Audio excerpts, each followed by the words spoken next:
നമസ്കാരം, ഞാൻ Joseph Chacko. English language acquisition programme ഈ ലാപ്പിൻ്റെ സ്പെഷ്യൽ പ്രോഗ്രാമായ എ ടു ഇസഡ് ചലഞ്ചിൻ്റെ പാർട്ട് 27ലേക്ക് ഏവർക്കും സ്വാഗതം. Formal grammar topics, think in English videos, vocabulary പരിശീലിപ്പിക്കുന്നതിനുള്ള വീഡിയോകൾ, കൺജങ്ഷൻസ്, പ്രോനൗൺസ് എന്നിവയുടെ ഉപയോഗങ്ങൾ, കൂടെ സ്പോക്കൺ ഇംഗ്ലീഷ് പ്രാക്ടീസ് എന്നിവ ഈ ചാനലിലൂടെ നൽകിക്കൊണ്ടിരിക്കുകയാണ്. ഈ ചാനൽ ആദ്യമായി സന്ദർശിക്കുന്നവർ ദയവായി സബ്സ്ക്രൈബ് ചെയ്യണം. അതുപോലെ നിങ്ങൾക്ക് ഇഷ്ടപ്പെട്ടു എന്ന് തോന്നുകയാണെങ്കിൽ നിങ്ങൾ പരമാവധി ഷെയർ ചെയ്യുകയും സംശയങ്ങളും നിർദ്ദേശങ്ങളും കമൻറ്റ് ബോക്സിൽ രേഖപ്പെടുത്തുകയും ചെയ്യുമല്ലോ. നമ്മൾ ഇതിനോടകം സിമ്പിൾ ടെൻസുകളും കണ്ടിന്യൂസ് ടെൻസുകളും നമ്മൾ പഠിച്ചു കഴിഞ്ഞു.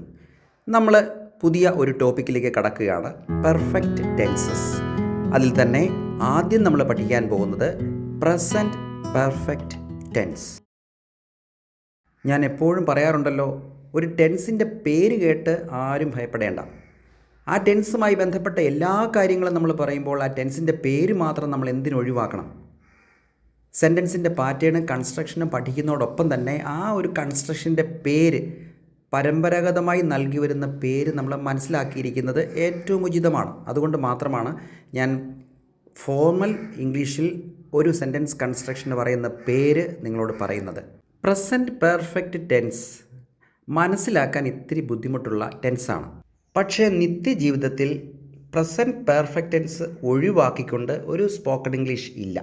അതുകൊണ്ട് തന്നെ പ്രസൻറ്റ് പെർഫെക്റ്റ് ടെൻസ് നിർബന്ധമായി നമ്മൾ പഠിച്ചിരിക്കണം. പ്രസൻറ്റ് പെർഫെക്റ്റ് ടെൻസിൻ്റെ കൺസ്ട്രക്ഷൻ നന്നായി നമ്മൾ മനസ്സിലാക്കിയാൽ, അതിൻ്റെ ഉപയോഗം നന്നായി നമുക്ക് മനസ്സിലാക്കാൻ സാധിച്ചാൽ ഏറ്റവും രസകരമായി ഉപയോഗിക്കാവുന്ന ഒരു സെൻറ്റൻസ് പാറ്റേണാണ് പ്രസൻറ്റ് പെർഫെക്റ്റ് ടെൻസ് എന്നത്. അപ്പോൾ നമുക്ക് പഠിക്കാം, എന്താണ് പ്രസൻറ്റ് പെർഫെക്റ്റ് ടെൻസ്. ഈ ടെൻസിൻ്റെ പേരിൽ രണ്ട് വാക്കുകൾ നമുക്ക് കാണാൻ സാധിക്കും. ഒന്ന് പ്രസൻറ്റ് എന്നും മറ്റൊന്ന് പെർഫെക്റ്റ് എന്നും. പ്രസൻറ്റ് എന്നാൽ അത് ഇപ്പോഴത്തെ കാര്യമാണ്, അതായത് വർത്തമാന കാലമാണ്. പെർഫെക്റ്റ് എന്നാൽ പൂർത്തിയായത്, പൂർണ്ണം എന്നൊക്കെയാണ് അർത്ഥം. അപ്പോൾ നമുക്ക് മനസ്സിലാക്കാം, ഒരു ആക്ഷൻ പെർഫെക്റ്റ് ആണ്, പൂർണ്ണമാണ്, അത് പ്രസൻറ്റ് ആണ്. Present perfect tense connects the past and the present. അതായത് കഴിഞ്ഞുപോയ ഒരു സമയത്തെയും ഈ പറയുന്ന നിമിഷത്തെയും തമ്മിൽ കണക്റ്റ് ചെയ്യുന്ന ടെൻസാണ് പ്രസൻറ്റ് പെർഫെക്റ്റ് ടെൻസ്. അതായത് ഈ tense semi past at the same time semi present. ഈ സെൻറ്റൻസ് പാറ്റേണ് രണ്ട് ഭാഗങ്ങളുണ്ട്.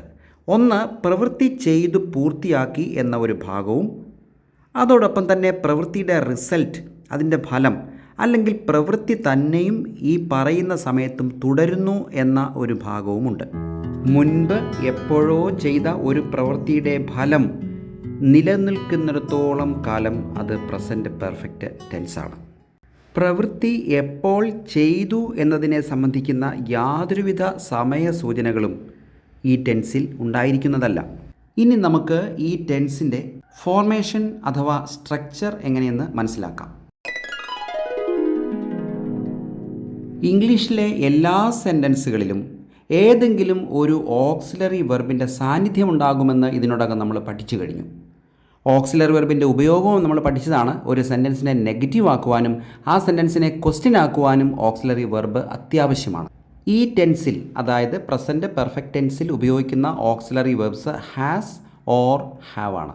ഇംഗ്ലീഷിൽ ഒരു വെർബിന് 5 രൂപത്തിൽ പ്രത്യക്ഷപ്പെടാൻ സാധിക്കും. Base form, S form, V2, V3, ING. Present perfect ടെൻസിൽ വെർബിൻ്റെ V3 അല്ലെങ്കിൽ പാസ്റ്റ് പാർട്ടിസിപ്പിൾ രൂപമാണ് ഉപയോഗിക്കുന്നത്. അങ്ങനെയെങ്കിൽ പ്രസൻറ്റ് പെർഫെക്റ്റ് ടെൻസിൻ്റെ വേർഡ് ഓർഡർ ഇതാണ്: subject plus has or have plus V3 plus object. ഇതുവരെയുള്ള വിശദീകരണങ്ങൾ മനസ്സിലാകാത്തവർക്ക് തുടർന്നുള്ള എക്സാമ്പിൾ സെൻറ്റൻസസിലൂടെ കടന്നു പോകുമ്പോൾ പ്രസൻറ്റ് പെർഫെക്റ്റ് ടെൻസിനെ കുറിച്ചുള്ള കൂടുതൽ അറിവ് ലഭിക്കും. I have eaten breakfast. എല്ലാവരും നന്നായി ശ്രദ്ധിക്കണം. എന്താണ് ഈ സെൻറ്റൻസിൻ്റെ അർത്ഥം? കഴിഞ്ഞുപോയ ഏതോ ഒരു സമയത്ത് ഭക്ഷണം കഴിച്ചു, ബ്രേക്ക്ഫാസ്റ്റ് കഴിച്ചു. അതിൽ നിന്നും എന്താണ് മനസ്സിലാക്കേണ്ടത്? ഈ പറയുന്ന സമയത്ത് എനിക്ക് വിശപ്പില്ല എന്നാണ്.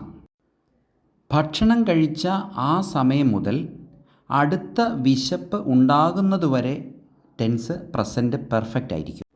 അടുത്ത വിശപ്പ് അനുഭവപ്പെട്ട് തുടങ്ങുന്ന ആ നിമിഷം മുതൽ ടെൻസ് സിമ്പിൾ പാസ്റ്റ് ആയിരിക്കും. അതായത് മുൻപ് ഏതോ ഒരു സമയത്ത് ചെയ്ത പ്രവൃത്തിയാണ് ഭക്ഷണം കഴിച്ചു എന്നത്.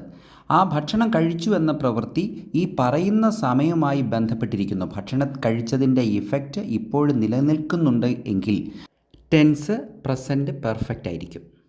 പ്രസൻറ്റ് പെർഫെക്റ്റ് ടെൻസിൽ ഉപയോഗിക്കുന്ന auxiliary verbs has or have ആണ് എന്ന് ഞാൻ പറഞ്ഞല്ലോ. എല്ലാ സിംഗുലർ സബ്ജക്റ്റിൻ്റെയും കൂടി ഹാസ് ആണ് ഉപയോഗിക്കുന്നത്. He, she, it. അതല്ല എങ്കിൽ ഏതൊരു സിംഗുലർ നൗൺ സബ്ജക്റ്റായി വന്നാലും അതിനോടൊപ്പം ഉപയോഗിക്കുന്ന ഓക്സിലറി വെർബ് ഹാസ് ആയിരിക്കും. എല്ലാ പ്ലൂറൽ സബ്ജക്റ്റിനോടുമൊപ്പം ഹാവ് എന്ന ഓക്സിലറി വെർബാണ് ഉപയോഗിക്കുന്നത്. ദേ ഹാവ് എന്നേ പറയുകയുള്ളൂ.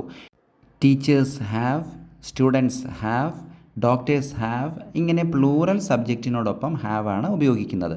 പക്ഷേ ഐ എന്ന സബ്ജക്റ്റ് സിംഗുലർ ആണ് എങ്കിൽ പോലും ഐ എന്ന സബ്ജക്റ്റിനോടുകൂടി ഹാവ് എന്ന ഓക്സിലറി വെർബാണ് ഉപയോഗിക്കുന്നത്. മറ്റൊരു എക്സാമ്പിൾ നോക്കാം. He has come. ഈ സെൻറ്റൻസിൻ്റെ അർത്ഥം അവൻ വന്നു എന്നാണ്. പക്ഷേ എപ്പോൾ വന്നു എന്ന് കൃത്യമായി ഇവിടെ പറയുന്നില്ല. അവൻ പാസ്റ്റിൽ ഏതോ ഒരു സമയത്ത് വന്നു. പക്ഷേ അവൻ വന്നതേ ഉള്ളൂ. അവനൊന്നും വിശ്രമിച്ചിട്ടില്ല. അവൻ ഡ്രസ്സ് മാറിയിട്ടില്ല. ആ വന്നതിൻ്റെ എഫക്റ്റ് ഇപ്പോഴും നിലനിൽക്കുന്നു. അപ്പോഴാണ് ഹി ഹാസ് കം എന്ന് പറയുന്നത്. They have gone. അവർ പോയി. തീർച്ചയായും പോയി എന്ന് പറയുന്ന പ്രവൃത്തി പാസ്റ്റിൽ നടന്നു കഴിഞ്ഞു. പക്ഷേ ആ പോയതിൻ്റെ ഫലം ഇപ്പോഴും നിലനിൽക്കുന്നുണ്ട്. ഒരു പക്ഷേ അവർ ചെന്നിട്ടില്ല, അതല്ലെങ്കിൽ അവരിപ്പോൾ പോയതേ ഉള്ളൂ എന്നൊക്കെയാണ് ഈ സെൻറ്റൻസിൻ്റെ അർത്ഥം.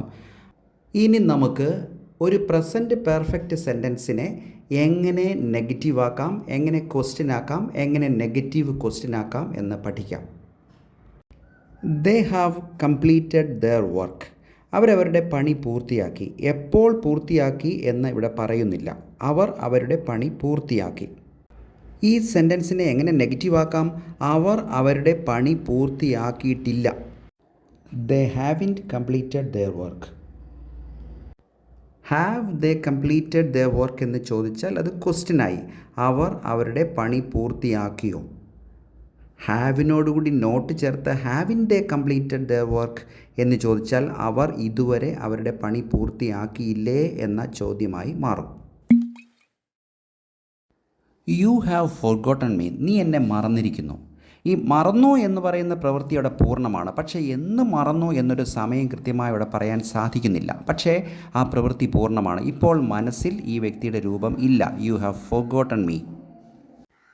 ഇവിടെ ഹാവ് ഫോർഗോട്ടൺ എന്ന ഒരു ഭാഗമാണ് ടെൻസിൻ്റെ ഏറ്റവും പ്രസക്തമായ ഭാഗം.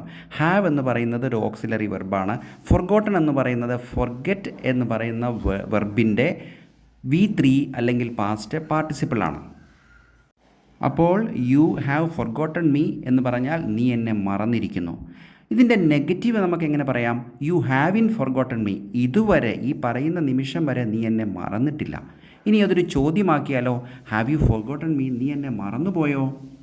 നെഗറ്റീവ് ക്വസ്റ്റ്യൻ ആക്കിയാലോ? Haven't you forgotten me. നീ എന്നെ ഇതുവരെ മറന്നിട്ടില്ലേ? പ്രസൻറ്റ് പെർഫെക്റ്റ് ടെൻസിൻ്റെ എല്ലാ ഉപയോഗങ്ങളും മനസ്സിലാക്കണമെങ്കിൽ ഏറ്റവും കുറഞ്ഞത് 4 ക്ലാസ്സുകളെങ്കിലും ആവശ്യമാണ്.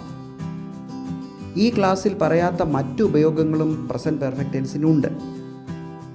അതുപോലെ തന്നെ പ്രസൻറ്റ് പെർഫെക്റ്റ് ടെൻസിൽ ഉപയോഗിക്കുന്ന ടൈം എക്സ്പ്രഷൻസ് മനസ്സിലാക്കേണ്ടിയിരിക്കുന്നു.